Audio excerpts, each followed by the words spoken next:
ایک گاؤں میں ایک غریب آدمی رہتا تھا۔ اس کے ہاں بیٹا پیدا ہوا جس کے ماتھے پر ستارے کا نشان تھا۔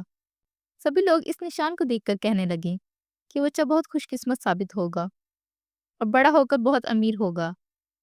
اس ملک کے بادشاہ کی ایک ہی بیٹی تھی جو نہ صرف بہت خوبصورت تھی بلکہ خوبصورت بھی تھی۔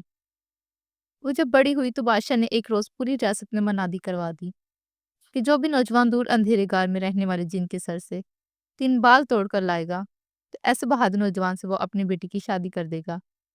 دور دور کے نواب اور شہزادے اپنی قسمت آزمانے کے لیے آئے لیکن کامیاب نہ ہو سکے۔ تب تک غریب آدمی کا بیٹا بھی جوان ہو چکا تھا۔ ایک دن وہ راستے سے گزر رہا تھا تو اسے شاہی بگی ملی جس میں شہزادی بیٹھی ہوئی تھی۔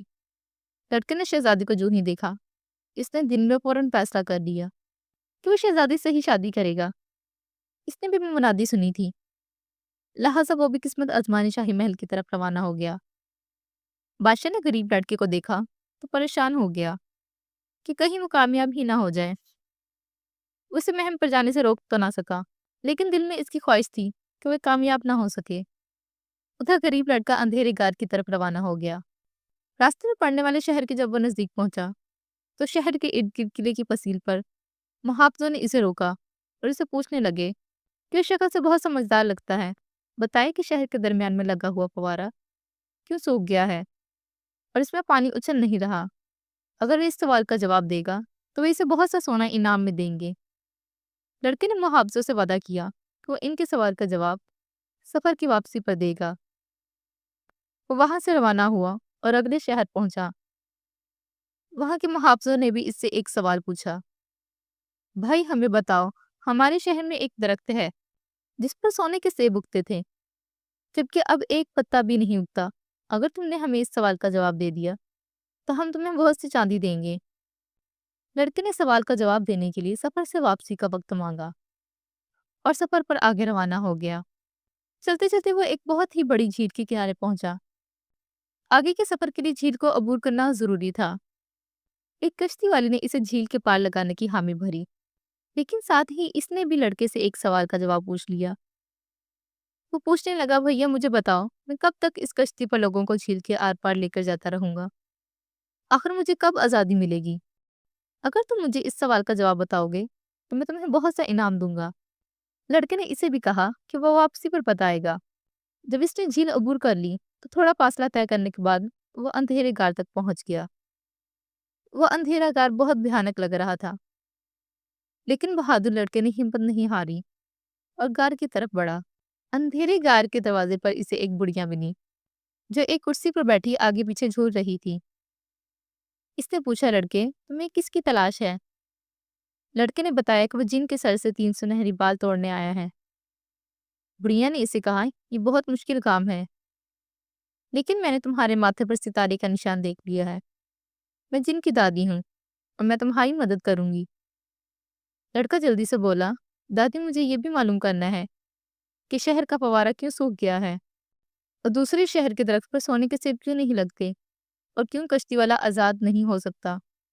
دادی بولی، یہ بہت مشکل سوالات ہیں لیکن جن جب غار میں آئے گا تم بھی غور سے سننا جو وہ کہے گا۔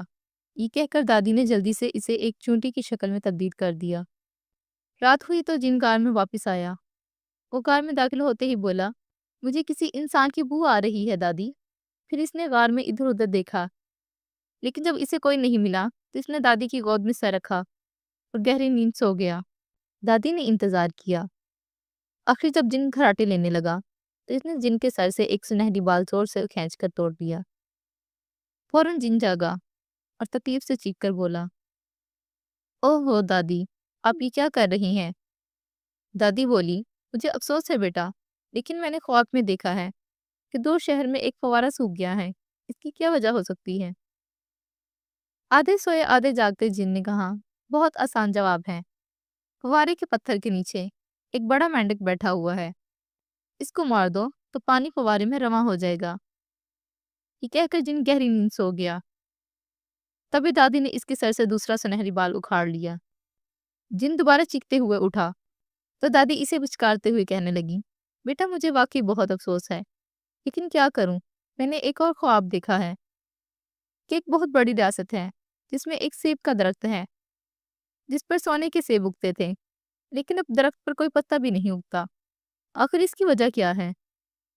جن اکتا کر بولا، آپ مجھے تنگ کر رہی ہیں دادی۔ سیب کے درخت کی جڑوں میں ایک بہت بڑا چوہا ان کو چوس رہا ہے۔ اگر چوہے کو مار دیا جائے تو درخت پر دوبارہ سونے کے سیب اگنے لگیں گے۔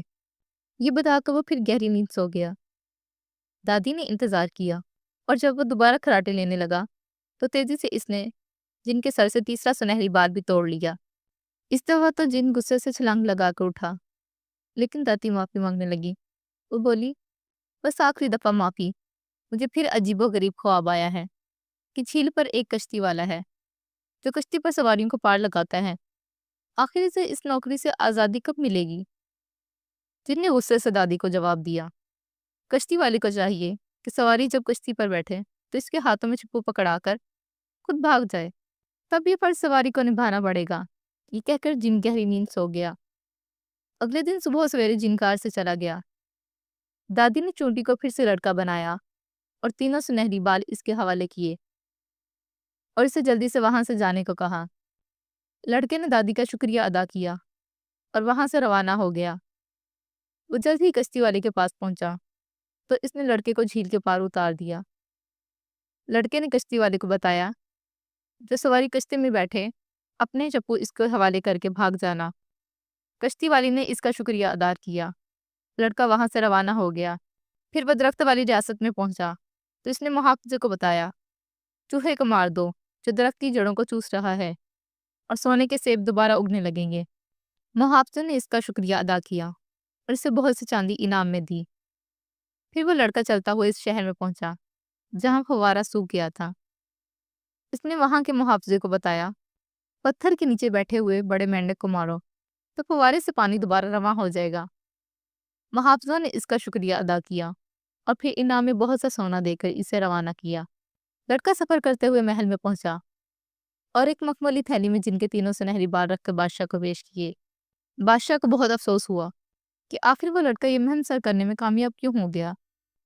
وہ بولا، تم نے واقعی شرط پوری کر دی ہے، لیکن تم اتنے غریب ہو کر میں شہزادی کی شادی تم سے نہیں کر سکتا۔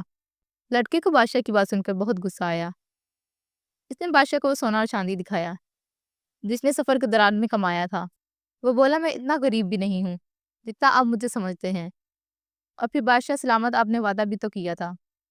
جب لالچی بادشاہ نے اتنا سونا اور چاندی دیکھا تو وہ سب کچھ بھول کر لڑکے سے پوچھنے لگا کہ آخر یہ اسے کہاں سے اور کیسے ملا۔